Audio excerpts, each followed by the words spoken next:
الحمد للہ رب العالمین والعاقبۃ للمتقین والصلاة والسلام علی اشرف الانبیاء والمرسلین قال رسول اللہ صلی اللہ تعالی علیہ وسلم علیکم بالجماعہ وإیاکم والفرقۃ فإن الشیطان مع الواحد واحد وهو من الاثنین ابعد من اراد گہگہۃ الجنۃ فلیلزم الجماعۃ من سرتہ حسنتہ وساعتہ سیئتہ فذلک المؤمن رواہ ترمذی ابواب الفتن۔ السلام علیکم ورحمۃ اللہ وبرکاتہ۔ چھٹے دن کی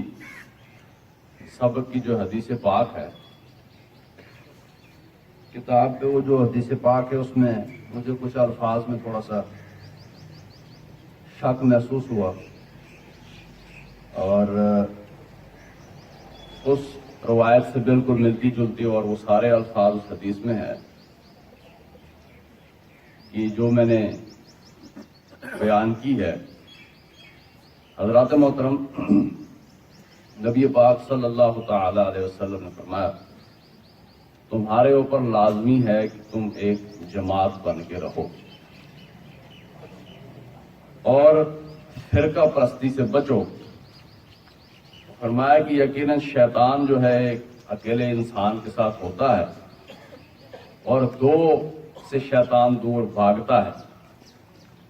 تم میں سے جس کا ارادہ ہو کہ جنت کے وسط میں اپنا گھر بنائے، تو جو فرمائے، تم میں سے جس کا ارادہ ہو کہ جنت کے وسط میں اپنا گھر بنائے،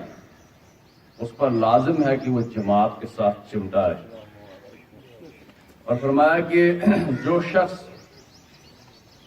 اس چیز پہ اسے خوشی ملتی ہے کہ جب وہ کوئی نیکی کرتا ہے اور جب اس سے کوئی برائی سرزد ہوتی ہے تو اسے تکلیف پہنچتی ہے، اگر یہ دو کیفیات ہے تو فذلک المؤمن، یہ شخص مومن۔ حضرات محترم، خواتین و حضرات، کل میں نے جو درس دیا ہے اس میں ایک چیز یہ تھی کہ اللہ کے جو احکامات ہیں ان احکامات کی غالب ترین اکثریت وہ ہے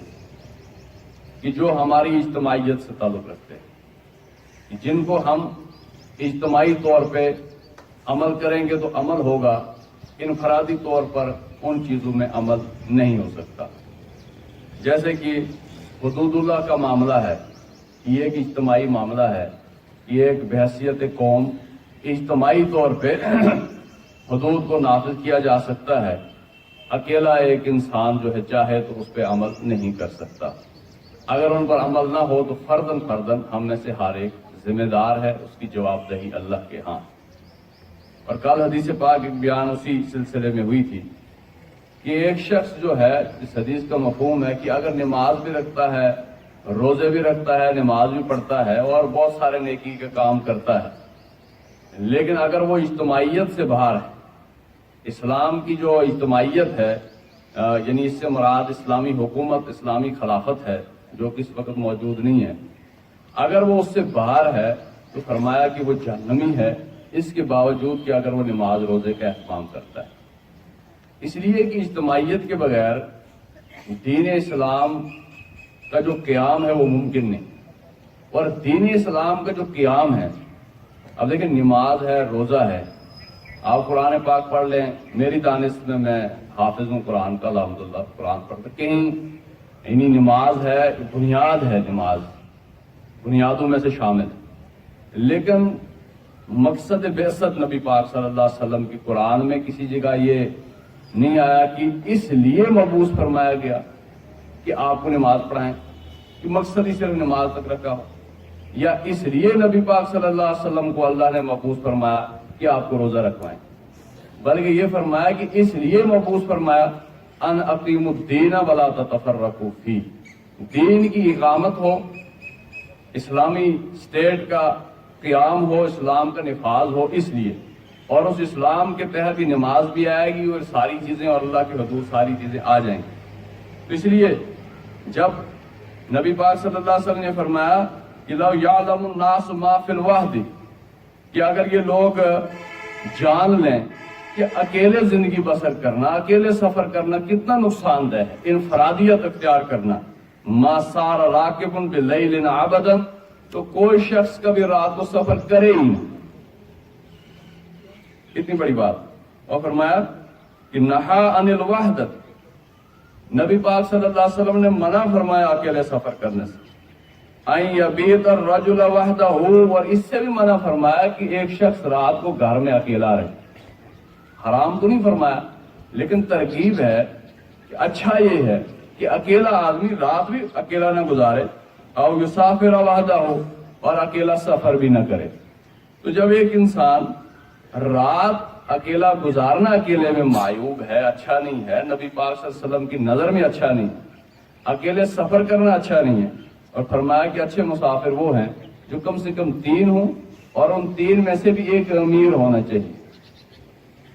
ایک کو امیر بنائے اس سفر میں. تو اس لیے کہ ایک انسان اپنی ذات میں اچھا ہو سکتا ہے، نمازی ہو سکتا ہے، سب کچھ ہو سکتا ہے، لیکن اگر وہ انفرادیت پسند ہے، انفرادی زندگی اختیار کرتا ہے، تو اجتماعی اعمال میں تو اس کا معاملہ ہی صاف ہو گیا، اس کے ساتھ جو ہے وہ چل ہی نہیں سکتا، اور وہ جو اجتماعی احکامات ہیں اللہ کے ان پر عمل ہو نہیں سکتا، اور اس میں حصہ مل نہیں سکتا. فرمایا کہ ید اللہ علی الجماع، اللہ کا ہاتھ جماعت پر. ومن شذ، جو تنہا ہو گیا، شذ فی النار، تو وہ انسان تنہا ہو کے جہنم میں داخل ہو گیا، یعنی ہوگا، ہو گیا. اتنی بڑی وجہ شذ فی النار، وہ جہنم میں داخل ہو گیا. تو اتنی بڑی بات ہے. اب ہمارے پاس جیسے میں نے کہا کہ اس سے جماعت سے مراد نہ جماعت اسلامی ہے، نہ تنظیم اسلامی ہے، کہ جو ان سے باہر ہے وہ نعوذ باللہ کوئی جہنمی ہے، اللہ معاف فرمائے، یا کوئی سے تبلیغی جماعت مراد، یا فلانی جماعت جو ان سے باہر ہے وہ کوئی اللہ معاف کرے کوئی جہنمی ہے. اس سے مراد اسلام کی اجتماعیت ہے پوری، جس سے اسلام کی حکومت قائم. اب اگر وہ نہیں ہے تو پھر کیا طریقہ ہے اس سے بچنے کا کہ ہم اس جہنم کے راستے سے ہٹ کے اللہ معاف فرمائے کہ ہمیں جنت کے راستے پہ جانا پڑے. تو سب سے پہلے ہمیں یہ دیکھنا چاہیے کہ اس وقت ہمارے پاس کیا راستہ ہے کہ ہم اس راستے پہ چلیں. پہلا ہم تو یہ دعوت دیتے ہیں، ہر بندہ سمجھتا ہے کہ ہماری جماعت اچھی ہے، ہم اس کے ساتھ کھڑے، اسی طرح ہم بھی سمجھتے ہیں، لیکن یہ نہیں سمجھتے کہ جو اس سے باہر ہے نعوذ باللہ وہ کوئی گمراہی کے راستے پہ اگر کسی اور جماعت کے ساتھ کھڑا ہے. تو پہلا ہمارا یہ کام ہے کہ ہم دیکھیں کہ کیا اس اجتماعی نظام کے لیے، اس اسلامک اسٹیٹ کے لیے جد و جہد اکیلے تو ہو نہیں سکتی،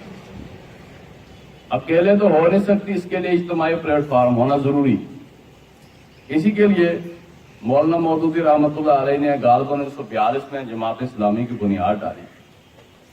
اور اس کی بنیاد، اگر میں جماعت اسلامی کے ساتھ وابستہ ہوں تو اس کی وجہ یہ ہے کہ کسی مسلک کی بنیاد پہ نہیں کہ اس جماعت کا مسلک یہ ہوگا، بلکہ اس جماعت کا کام یہ ہوگا کہ اللہ کے دین کے غلبے کے لیے، اسلامی نظام کے قیام کے لیے، خلافت کے قیام کے لیے محنت کرے گی، جد و جہد کرے گی، کوشش کرے گی، اور کوشش کے ہم مکلف ہیں. اللہ اس میں برکت ڈالے. تو صرف اس لیے کہ اس کی بنیاد کسی مسلک پہ نہیں. تو ہم یہ دعوت دیتے ہیں لوگوں کو، اور آپ جتنے ہمارے سامنے بیٹھے ہیں، آپ سب کو میں یہ دعوت دیتا ہوں کہ آپ دیکھیں، قرآن و سنت کی روشنی میں دیکھیں، فیصلہ کریں کہ کون سی جماعت اس دین کی اقامت کے لیے کام کر رہی ہے. جو سب جماعتوں سے، جو دینی جماعتیں ہیں، جو ویسے ہی کہتے ہیں کہ ہم یعنی بے دین تو نہیں کہتا، وہ خود کہتے ہیں ہم لبرل ہیں یا دین سے تعلق نہیں ہو، تو ویسے ہی ایک طرف ہے. دین کا نام لے کے جو کام کرتے ہیں اس پر ریسرچ کریں، دیکھیں، پالیں، قریب آ کے دیکھیں، دور سے دیکھیں، ان کے قائدین کو دیکھیں، ان کے ورکرز کو دیکھیں، ان کے عام لوگوں کو دیکھیں، ان کے طریقہ کار کو دیکھیں، ان کے کام کو دیکھیں. پھر جب دل اس چیز پہ مطمئن ہو جائے کہ ہاں یہ والی جماعت ہے جو دین کا کام کر رہی، جب دل اس چیز پہ مطمئن ہو جائے ریسرچ اور تحقیق کے بعد، پھر اگر میرا دل جس جماعت پہ مطمئن ہوتا ہے، میرا جہاں مطمئن ہو گیا، کھڑا ہو گیا، آپ کا جہاں مطمئن ہو جائے، فرض بنتا ہے، پھر یہ فرض ہو جاتا ہے کہ اس کی مدد کریں، اس کے ساتھ وابستہ ہو جائیں. تعاونوا علی البر والتقوی، تقوی اور نیکی کے کاموں میں اس کی مدد کریں، اس کام کو آگے بڑھانے کے لیے کوشش اور محنت کریں. اور اگر اس میں روڑے اٹکائے تو پھر اپنا جواب جو ہے بندہ آ کر اس کو. تو ہم تو کہتے ہیں کہ اگر ہم اچھے لگتے ہیں، ہماری جماعت اچھی لگتی ہے ساتھ. اگر کوئی اور جماعت اچھی لگتی ہے، وہ آپ کی دانست میں، کسی کی دانست میں دین کا کام صحیح معیار پہ کر رہی ہے، تو لازمی ہے کہ اس کا ساتھ دیا جائے، اس کے ساتھ چلا جائے اور دین کا کام کیا جائے، جڑا جائے اس اجتماعیت کے ساتھ، تاکہ اس میں برکت ہو، اللہ کی مدد شامل حال ہو. ید اللہ علی الجماعہ، اللہ کا ہاتھ اس پہ ہوتا ہے. تو دین کا کام کریں. اب اگر کسی کے نگاہ میں ایسی کوئی جماعت ہی نہیں ہے، جیسے کہتے ہیں بہت سارے لوگ وہ سارے چور ہیں، چھوڑو، سارے خدا ہیں، سارے پکھنڈ ہیں، سارے یہ ہیں، سارے وہ ہیں، اور جو بول رہا ہے وہی ایک سچا ہے، وہ بھی چور ہے، وہ بھی چور ہے، وہ سارے ٹھیکیدار ہیں، اسلام نہیں چاہتے، اسلام آباد وغیرہ. تو اس بندے کا فرض یہ ہے کہ اگر کسی جگہ دل نہیں بیٹھ رہا تو وہ خود اپنا کوئی جتھا تیار کرے. یہ اس پر فرض ہے، وہ خود اپنا کوئی جتھا تیار کرے، اپنی طاقت تیار کرے، اپنی جماعت تیار کرے. جتنی اس کی صلاحیت ہے، جتنی ہمت ہے، جتنی اس میں طاقت ہے اللہ نے دی، اس کے مطابق بڑی جماعت تیار کرے، چھوٹی جماعت تیار کرے، لیکن کرے ضرور، اور ایک اجتماعیت قائم کرے اور اس پر عمل کرے اور اس کو ساتھ لے کے دین کا کام کرے. اگر آج کے دور میں ان دونوں یا تینوں طریقوں میں سے کوئی بندہ کسی چیز پہ عمل نہیں کرتا، وہ کہتا جی سارے ایویں ہی ہیں، تو اس کو پھر یہ چیز یاد رکھنی چاہیے، من شذ فی النار، وہ تنہا ہو گیا، اس کا راستہ جہنم کا راستہ ہے. اللہ تعالی ہم سب کو اس سے محفوظ رکھے. اور جماعت کیا ہوتی ہے کہ آخری جو حدیث میں بیان کر رہا ہوں، کہ نبی پاک صلی اللہ علیہ وسلم نے فرمایا کہ آمرکم بخمس، میں آپ کو 5 چیزوں کا حکم دے رہا ہوں. اللہ امرنی بہن، جس کا اللہ نے مجھے حکم دیا. السمع، کہ اس جماعت کا جو بڑا ہوگا، جماعت ہوتی وہ ہے جس کا کوئی امیر ہو،